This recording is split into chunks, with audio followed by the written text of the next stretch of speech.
നമസ്കാരം. വേദാംഗ ജ്യോതിഷത്തിലെ അമൂല്യമായ അറിവുകളും മറ്റ് ആധ്യാത്മിക ജ്ഞാന ഉപദേശങ്ങളും പകർന്നു തരുന്ന പ്രശാന്തം ആസ്ട്രോ ചാനലിലേക്ക് ഏവർക്കും സ്വാഗതം. ഈ ചാനൽ ഇതുവരെയും സബ്സ്ക്രൈബ് ചെയ്യാത്തവർ ഇപ്പോൾ തന്നെ സബ്സ്ക്രൈബ് ചെയ്യുക. നോട്ടിഫിക്കേഷൻ ലഭിക്കുന്നതിനായി ബെൽ ബട്ടൺ അമർത്തുമല്ലോ. ഒപ്പം ചാനൽ ലൈക്ക് ചെയ്യുക, ഷെയർ ചെയ്യുക, കമൻറ്റ് ചെയ്യുക. കൊല്ലവർഷം 1200 ആണ്ടിലെ മീനസംക്രമം ഉത്രം നക്ഷത്രത്തിലാണ്.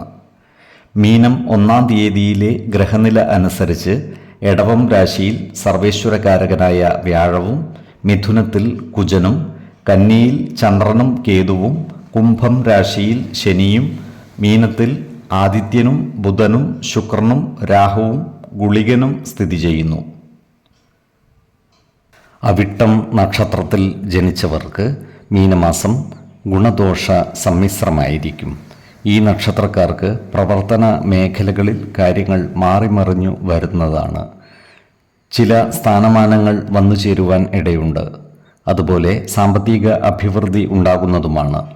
എന്നാൽ അതിനനുസരിച്ചുള്ള ചിലവുകളും ഇവർക്ക് വന്നു ചേരുന്നതാണ്.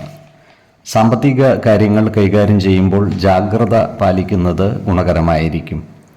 ഇവരോട് അസൂയ മനോഭാവം വെച്ചു പുലർത്തുന്നവരുടെ എണ്ണം വർദ്ധിക്കുന്നതാണ്. ഇത്തരക്കാരെ തിരിച്ചറിഞ്ഞാൽ അവരുമായി നല്ല സൗഹൃദം നിലനിർത്തുവാൻ പരിശ്രമിക്കേണ്ടതാണ്.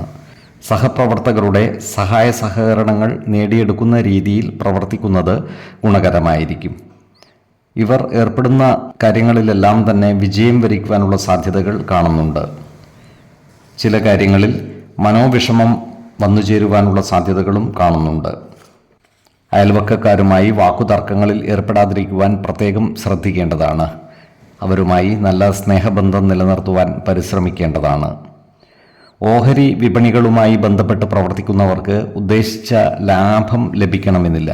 അതിനാൽ പുതിയ നിക്ഷേപങ്ങൾ നടത്തുമ്പോൾ ജാഗ്രത പാലിക്കേണ്ടതാണ്. മകരക്കൂറിൽ വരുന്ന ഈ നക്ഷത്രക്കാർക്ക് സന്താന സൗഖ്യവും ധനസമൃദ്ധിയും സ്ത്രീകളിൽ നിന്നുള്ള സഹായ സഹകരണങ്ങളും ഉണ്ടാകുന്നതാണ്. സ്വർണ്ണാഭരണങ്ങൾ കൈവശം വന്നു ചേരുവാനുള്ള സാധ്യതകളും ഇവർക്ക് കാണുന്നുണ്ട്. കുംഭക്കൂറിൽ വരുന്ന ഈ നക്ഷത്രക്കാർ മറ്റുള്ളവരിൽ നിന്നും വഞ്ചിതരാകാതിരിക്കുവാൻ പ്രത്യേകം ശ്രദ്ധിക്കേണ്ടതാണ്. കുടുംബജനങ്ങളുമായി നല്ല സ്നേഹബന്ധം നിലനിർത്തുവാൻ പരിശ്രമിക്കേണ്ടതുമാണ്. നല്ല വാക്കുകളാൽ മറ്റുള്ളവരുടെ ഇഷ്ടം പിടിച്ചു പറ്റുവാൻ ഇവർക്ക് സാധിക്കുന്നതുമാണ്. അപ്രതീക്ഷിതമായ ധനനേട്ടങ്ങൾ ഇവർക്ക് വന്നു ചേരുന്നതുമാണ്.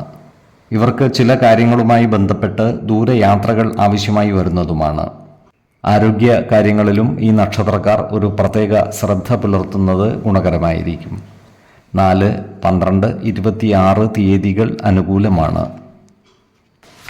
ഈ നക്ഷത്രക്കാർ ജനിച്ച സമയത്തെ അടിസ്ഥാനമാക്കിയുള്ള ജാതകത്തിലെ ലഗ്ന രാശിയുടെയും ലഗ്ന അധിപന്റെയും സ്ഥിതിയും ശുഭ പാപ ഭാവങ്ങളുടെ സ്ഥിതിയും ഓരോ രാശിയിലെയും ഗ്രഹങ്ങളുടെ സ്ഥിതിയും അനുസരിച്ച് ഇവരുടെ പൊതുഫലത്തിൽ ഏറ്റക്കുറച്ചിലുകൾ ഉണ്ടാകുവാനിടയുണ്ട്. കുടുംബ ദേവതകളെയും ഇഷ്ട ദേവതകളെയും ഉപാസിക്കുന്നത് ഇവർക്ക് ആയുരാരോഗ്യ സൗഖ്യമേകും. ഇഷ്ടദേവതാ മന്ത്രം 108 തവണ ദിനംതോറും ലിഖിത ജപം ചെയ്തു വരുന്നത് ഇവർക്ക് സർവ്വ ഐശ്വര്യങ്ങളുമേകും. നല്ല വ്യക്തി സാധനകളോടെയും ഉപാസനകളോടെയും മുന്നേറിയാൽ സർവേശ്വരാനുഗ്രഹത്താൽ ഇവരുടെ സർവ്വകാര്യങ്ങളും മംഗളകരമാകും. നന്ദി, നമസ്കാരം. ജ്യോതിഷരത്നം പ്രശാന്ത് കണ്ണോം.